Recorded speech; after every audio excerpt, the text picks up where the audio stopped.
libadde essanyu jjereere ab'enzikiriza y'obuwangwa n'ennono bwe babadde baggulawo essinzizo e Nakibizzi mu Ntenjeru mu disitulikiti y'e Buikwe. Tukolera mu mirimu gya Bwakatonda era tuli baweereza Bwakatonda nga tusinziira ku Lubaale, Mayembe, Misangwa n'Abalongo. Teweebika maaso tozibirira wabula weewombeke mu mutima gwo osabire essinzizo lino. Bano abeegattira mu kibiina Kintanda y'amagezi nga bali wansi w'obuwangwa n'ennono babadde bakulembeddwa addukanya ekibiina kino. Nsubuga Basajja Ssubi. Ayitonda twongera okukwebaza olw'abajjajjaffe ababiri bannansooka abo abaali mu bwenkerettanyi abakira ku lusozi Mirenze. Okusinziira ku batuuze n'abakulembeze mu kitundu kino baakukolera wamu okusitula enzikiriza eno mu kitundu. Amateeka g'eggwanga balina ogatambulirako nga tebalina kikyamu kyonna kye bakosa mu kitundu kyaffe.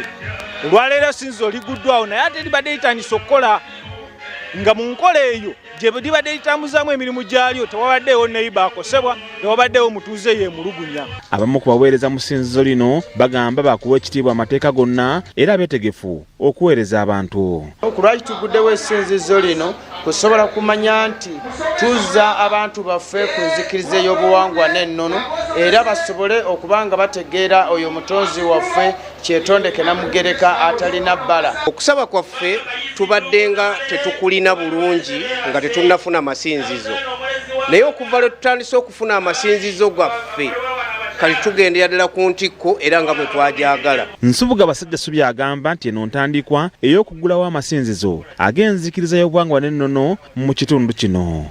Katutandise ebbanga lyaffe lye tuze tulwanirira katolwale tuzizzaawo tutandise okuba nga tuzima amasinzizo okuba abantu abaana bazikuba namina kintu bwe bagenda okukola ki okuba nga basinzizanga mu buwangwa bwaffe neki n'ennono. Ono era agamba nti babadde basanga obuzibu mu buweereza obw'okusaba n'okusinza.